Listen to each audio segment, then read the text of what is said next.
Ini lur, apabila sedulurku dan para sahabatku menemukan perkutut jenis seperti ini, ya di ombyokan ataupun di tempat-tempat lain, ya sekiranya orang yang tidak tahu, ya, yang sekiranya kadang kan apa itu di perkutut itu ada yang suka gacoran, tidak suka yang katurangan. Tapi burung ini sangat luar biasa lor ya. Jadi saya akan membicarakan hari ini ya, kesempatan kali ini tentang masalah katurangan ya, ataupun ciri mati. Nah, sebelumnya assalamualaikum warahmatullahi wabarakatuh. Salam kung mania, salam sadobi, salam seduluran, salam persaudaraan seluruh Nusantara khususnya pecinta perkutut lokal alam. Para sedulurku dan para sahabatku dimanapun sedulurku dan para sahabatku berada, semoga para sahabat dan para sedulur diberikan kesehatan, diberikan kemudahan, dilancarkan dalam mencari rezeki, dijauhkan dari wabah penyakit dan selalu dalam perlindungan Allah Subhanahu wa taala. Amin amin ya rabbal alamin. Oke ya, kembali lagi lor ya. Jadi pembahasan kali ini lor ya, ini saya akan menjelaskan tentang perkutut yang satu ini. Jadi di perkutut ini emang ada tuah tertentu, yaitu satu burung ada dua katuranggan ya. Itu sebetulnya burung perkutut ini baru kemarin saya dapat ya dari ombyokan ya. Pas waktu itu emang saya tidak sengaja, saya tidak niat untuk mencari burung perkutut ini. Cuman pas saya lewat kok ternyata saya mampir lah, kok ada keunikan burung perkutut ini. Pas saya dekati itu nangkring. Jadi berhadapan dengan saya sewaktu saya di depan perkutut di ombyokan di koloni itu. Nah ternyata perkutut ini mempunyai dua katuranggan loh, yang luar biasa ya. Jadi pertama ini saya perlihatkan dulu. Ini pertama perkutut ini mempunyai sisik seperti ini. Nah ini jadi dari pangkal siku sampai sini ya. Ini nah ini seperti batu rantai ya. Jadi ini namanya perkutut. Kalau katurangganya itu masnya Rajawana ya. Ini. Nah, perkutut ini. Tapi ini di tengahnya ini ada garis ini. Jadi ini seperti sisik pecah. Yang kemarin saya jelaskan memang perkutut sisik pecah emang susah jinak kan gitu. Kalau kemarin ya ulas ini, kalau ini pecahnya ini dari atas ini ya, dari ini gretan ini, kaki ini, siku ini sampai sini, pergelangan ini ya, sampai pergelangan ini. Jadi atas sampai bawah ya, ini pecah. Tapi kalau untuk pecahnya itu kok cuma setengah ataupun cuma segini pecah, ini emang saran saya itu tidak baik. Tapi ini masuknya katuranggan lor ya. Jadi betul pecah, cuman ini masuknya katuranggan. Ini batu rantai ya. Ini namanya Rajawana. Nah, seperti ini wujudnya. Rajawana. Ini pertama di kaki ya. Di kaki ini Rajawana. Ini. Jadi perkutut ini saya jelaskan untuk masalah Rajawana. Jadi Raja adalah raja ya. Wono itu sebetulnya alas ataupun hutan.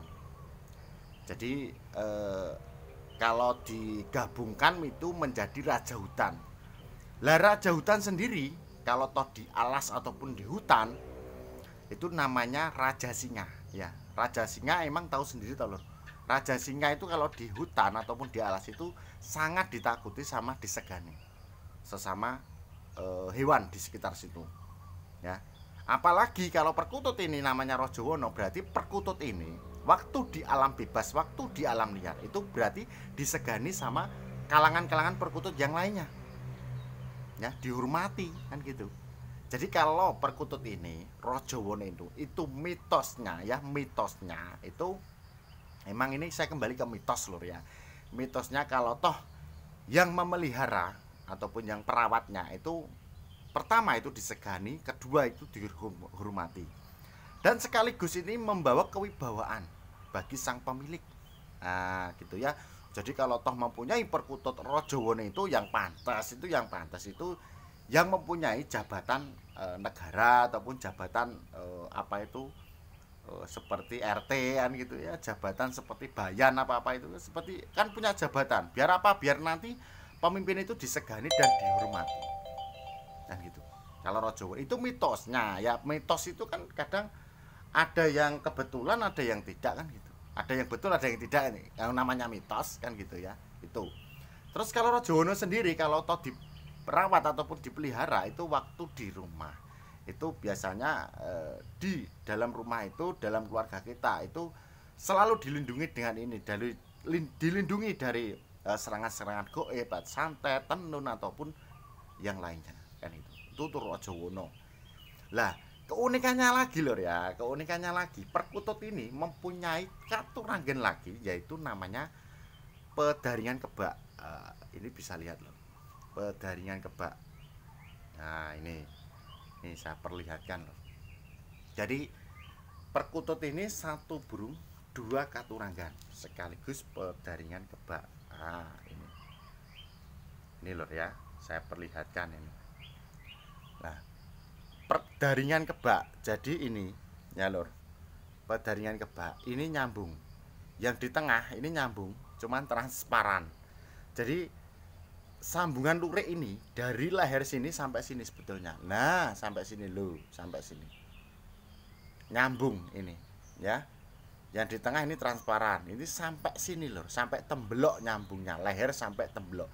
Ini namanya perkutut pedaringan kebak lokal alam, bukan silangan, bukan ternak, ya. Ini. Jadi satu burung dua katuranggan. Lah pedaringan kebak sendiri ya, ini saya jelaskan untuk pedaringan sendiri.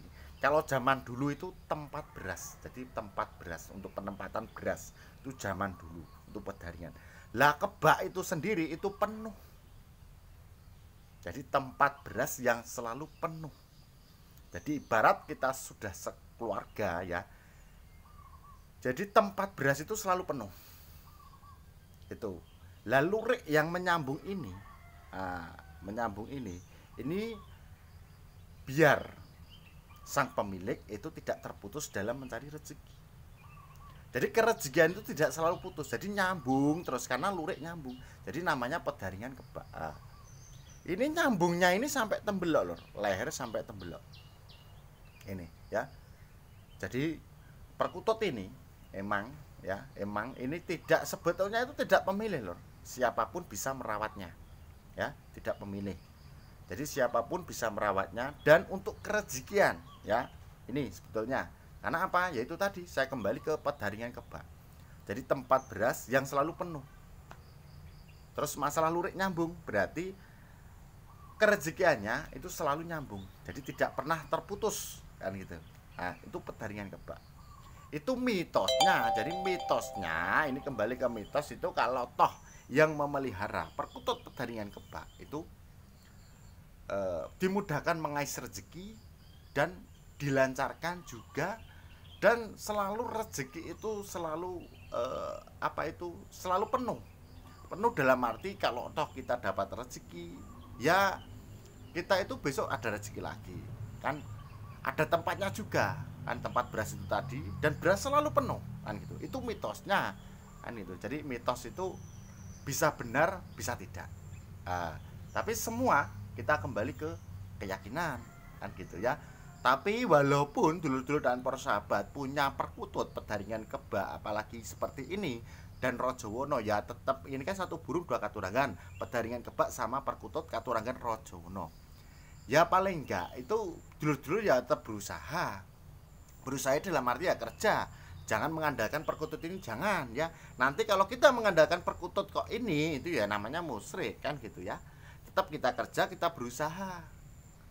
Walaupun lewat sarana ini, perkutut ini, memelihara perkutut Rajowono sekaligus pedaringan kebak. Kenapa? Satu burung dua katuranggan. Karena kita sebagai manusia itu berusaha dan berdoa, intinya itu. Biar nanti kita mengais rezeki itu diberikan kemudahan dan kelancaran dan tidak ada suatu halangan apapun. Intinya itu loh ya. Oke dulur, itu dulu kesempatan kali ini. Semoga ilmu dan tips ini bermanfaat untuk dulur-dulur dan para sahabat ya. Sebelum saya akhiri, sebelum saya tutup ya, saya mohon maaf kalaupun ada tutur kata saya yang kurang berkenan untuk dulur-dulur dan para sahabat. Karena apa? Saya manusia biasa lor ya, tidak luput dari kesalahan. Kalaupun ada kelebihannya itu datanya dari Allah Subhanahu wa taala. Raminten marang kula cekap semanten atur kula. Akhirul kalam, wassalamualaikum warahmatullahi wabarakatuh. Salam sukses. Leler. Cakep ta. Jaringan kebak sama Rajowono. Cakep. Sukses ya.